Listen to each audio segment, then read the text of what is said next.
Welcome to the deep dive. We're here to sift through sources and pull out those key insights for you.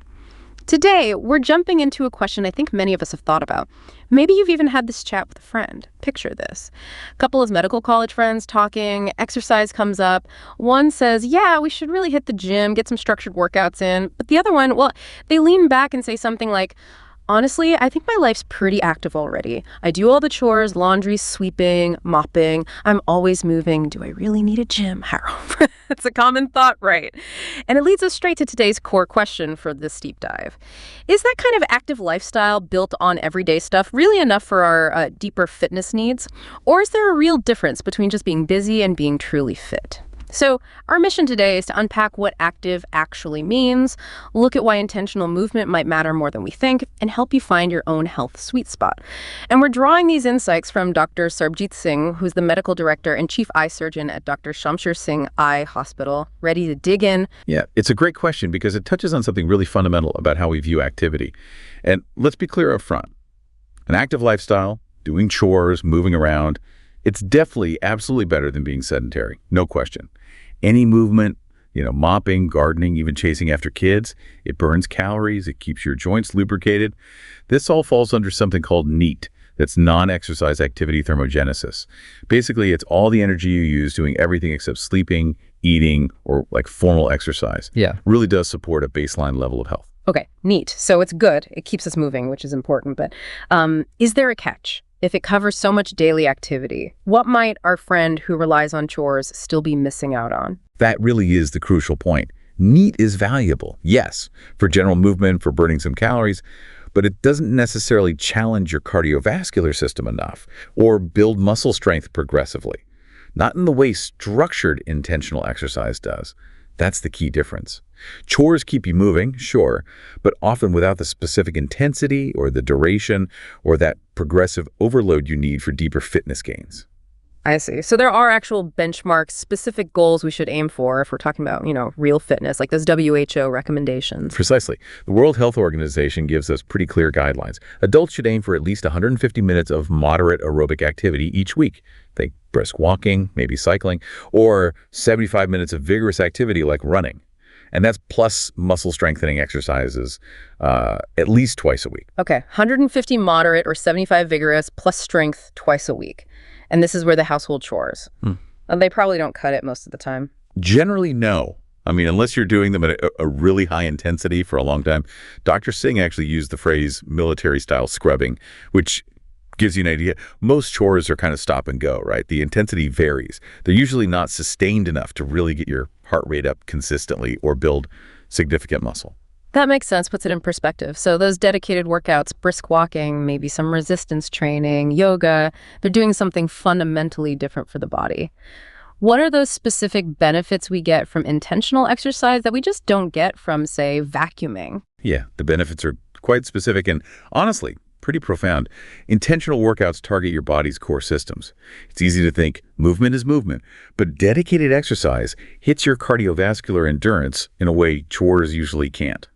That's your long-term engine, protecting against health risks. Then there's increased bone density. Super important, especially as we get older, to prevent things like osteoporosis. You also get enhanced mental clarity. People often underestimate this one. Better posture, better core stability, and your metabolism just works more efficiently. These aren't just like keeping dizzy.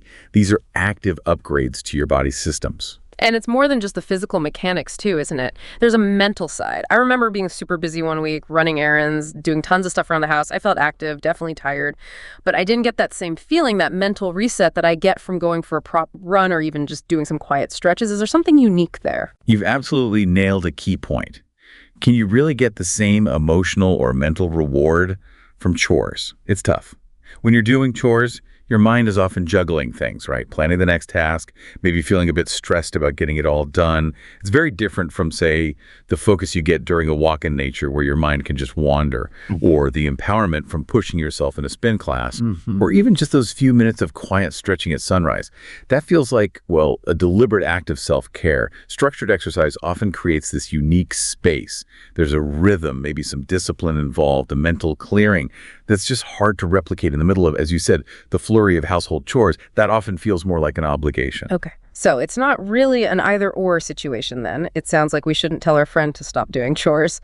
Is there a way to blend these things, a sort of middle path that gets us the benefits of both? Absolutely, yes. The goal should always be integration, not making people choose. A truly holistic approach doesn't say gym or nothing. It's more about blending. Keep doing your house chores, maybe even do them with a bit more mindful intensity. Put on some music, make it more energetic, why not? But then consciously layer on top of that. Maybe add 20 to 30 minutes of brisk walking or cycling on most days of the week. So keep the neat, the daily movement, but add some intentional stuff. What else could we, sprinkle in? Well, you could introduce some simple bodyweight exercises. Doesn't have to be complicated. A few times a week, maybe some squats while the kettle boils, or push-ups against the wall, and stretching. Don't underestimate stretching. Just a few minutes when you wake up or before bed can make a huge difference. The whole idea isn't about guilt or feeling like you have to join a gym. Gyms are great for some, but not the only way. It's about finding what's sustainable for you. Moving with intention, adding variety, being consistent. That's really the sweet spot for long-term health. That's a really helpful way to frame it. Sustainable, intentional, varied, consistent. Now, thinking bigger picture, how does this apply as we get older? Say, for our friends or family who are 60 plus, the need for movement is still there, maybe even more critical, but things change physiologically, right? Oh, definitely. It's a crucial adaptation. For people 60 and older, yeah, there's that natural decline in muscle mass, bones might be more fragile, joint health becomes a really big focus, and things like cardiovascular fitness and, importantly, balance, they become absolutely key for maintaining independence and just enjoying life. So the emphasis shifts. It becomes more about sustainability over intense strain, rhythm over sheer intensity, and really, really listening to your body. Okay, so focusing on sustainability, rhythm, listening to the body, what would a practical, sort of adaptable plan look like for someone in that age group? A good mix is key. For cardio, think things like brisk walks, swimming is excellent, dancing perhaps. Aim for about 30 minutes, maybe 5 days a week if possible. For strength, you don't need heavy weights. Resistance bands are fantastic, light body weight exercises, chair squats, wall push-ups, doing those maybe 2 or 3 times a week. And then flexibility and balance are vital. Tai Chi is wonderful, gentle yoga, simple daily stretches, whatever feels good and is doable. And absolutely, keep up the functional movement, mindful chores, gardening, that's still a really valuable ongoing part of the routine. So the chores are still important for that age group. Where do they fit in specifically? They're great. For older adults, chores provide consistent, low-impact movement. That's really good. They also offer mental engagement, routine, sense of purpose, and yeah, they can contribute some light cardio, especially if done with a bit of vigor. But, and this is the important part, even for this group, chores alone often don't provide the specific intensity or the sustained effort needed to fully meet those fitness benchmarks. The ones that really help maintain mobility, strength, and heart health as effectively as possible.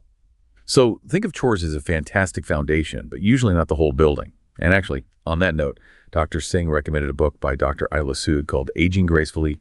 Take it with pride. It's on Amazon. Just a helpful resource we wanted to mention. No financial interest for us, of course. Got it. Chores are a great foundation, but maybe not the whole structure. Good analogy.